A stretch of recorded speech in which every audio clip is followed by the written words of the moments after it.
नमस्कार दोस्तों। जय श्री राम, जय हनुमान, जय बागेश्वर धाम सरकार।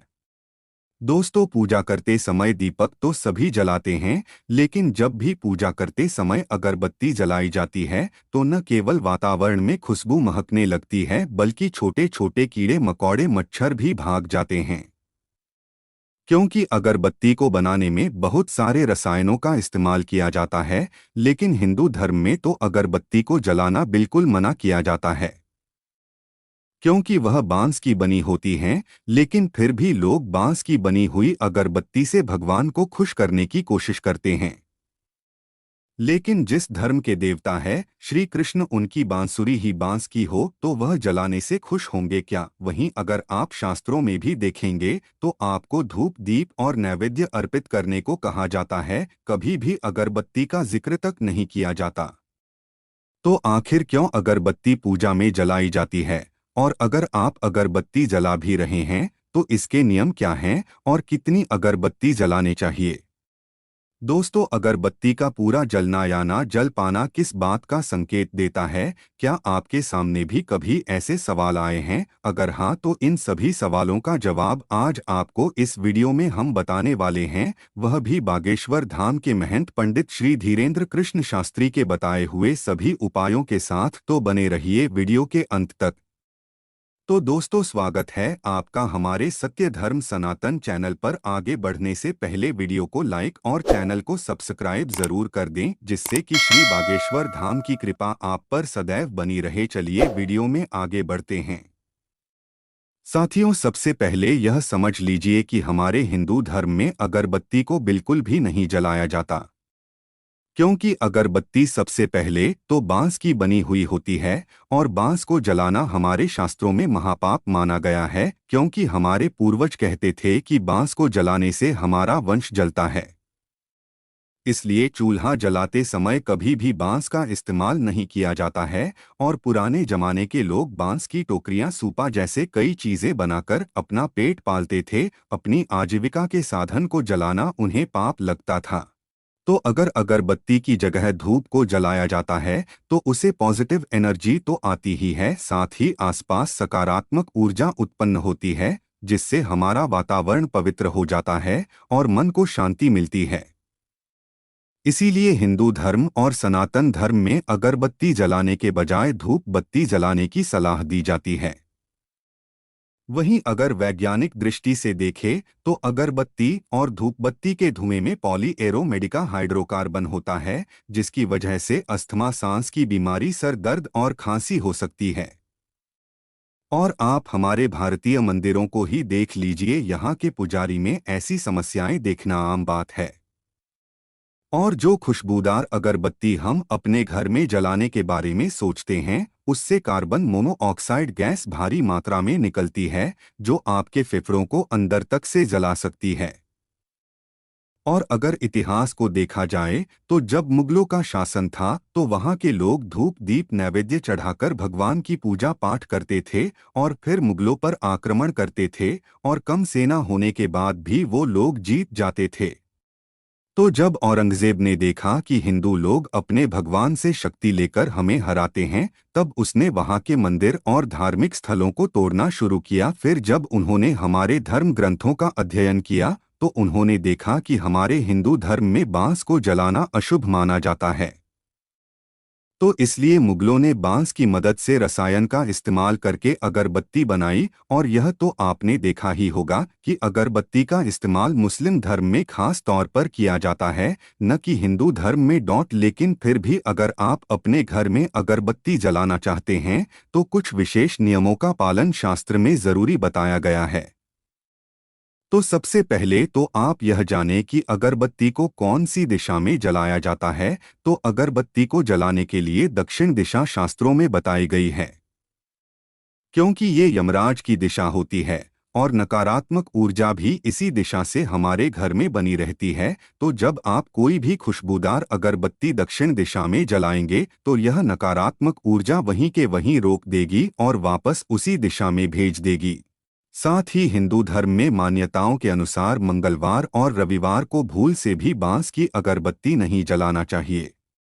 और अगर वास्तुशास्त्र की माने तो अगरबत्ती को जलाते समय इस बात का खास ध्यान रखना चाहिए कि अगरबत्ती भूलकर भी बांस की लकड़ी की न बनी हो, क्योंकि हिंदू धर्मशास्त्र में बांस को जलाना अपने वंश को जलाने के जैसा है। ऐसा करने से आपको पितृदोष लग सकता है और आपके परिवार को बुरे परिणाम भुगतने पड़ सकते हैं।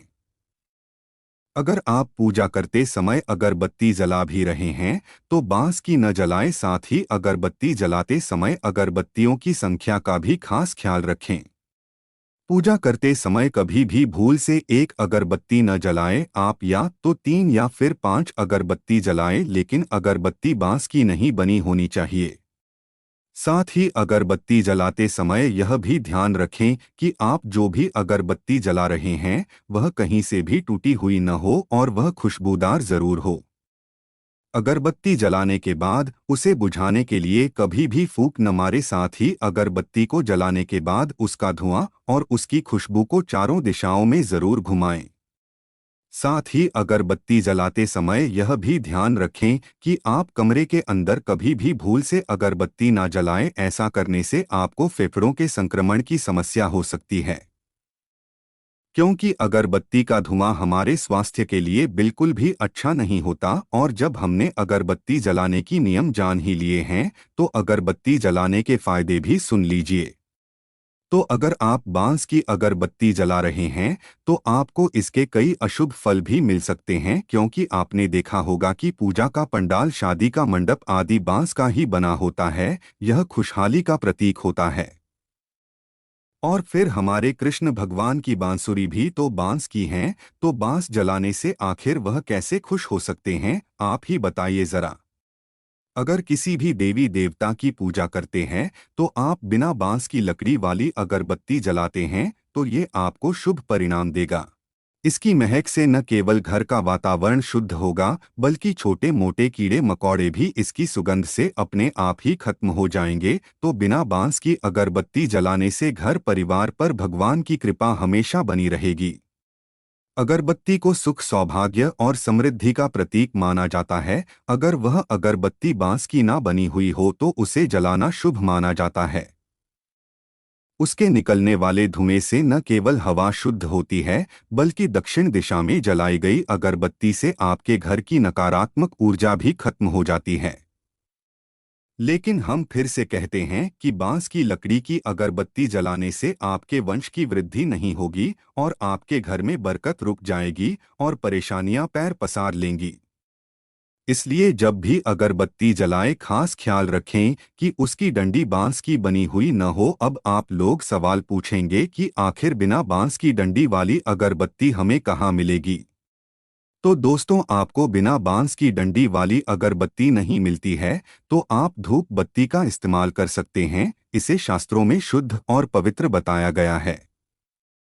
तो अगरबत्ती जलाने के यह नियम तो आप समझ ही गए होंगे। अब आप यह भी समझ लीजिए कि अगर आप साधारण अगरबत्ती जला रहे हैं तो आप उस सप्ताह के 7 दिन इस अगरबत्ती को जला सकते हैं और सुबह शाम अगरबत्ती जलाने से आपके घर का वास्तु दोष भी खत्म होगा। आपको यह भी बता देते हैं कि अगरबत्ती का पूरा जल जाना क्या संकेत देता है। तो दोस्तों, अगर आप अपने घर में अगरबत्ती जलाते हैं और आपकी अगरबत्ती अगर पूरी तरह से जल जाती है तो इसका सीधा सीधा अर्थ यह है कि भगवान ने आपकी प्रार्थना को स्वीकार कर लिया है और वे आपकी पूजा से खुश हैं। और साथ ही आपने जो भगवान की पूजा, आराधना और भक्ति की है वह भगवान तक पहुंच गई है। और अगर आपकी अगरबत्ती बच जाती है या पूरी नहीं चल पाती है तो हो सकता है यह हवा का तेज प्रभाव हो सकता है। लेकिन अगर ऐसा रोजाना हो रहा हो तो यह समझ जाइए कि आपके घर में नकारात्मक ऊर्जा सकारात्मक ऊर्जा पर भारी पड़ रही है। और केवल एक अगरबत्ती जला देने से यह नकारात्मक ऊर्जा आपके घर से बाहर नहीं जाएगी और यही नकारात्मक ऊर्जा भगवान तक आपकी प्रार्थना को नहीं पहुंचने दे रही है। इसके लिए आपको यह उपाय करना है कि आप त्रिदेवों का नाम लेकर या तो 3 या फिर 5 अगरबत्ती जलाएं और इन अगरबत्ती को अपने पितरों और अपने इष्ट देव को समर्पित करें।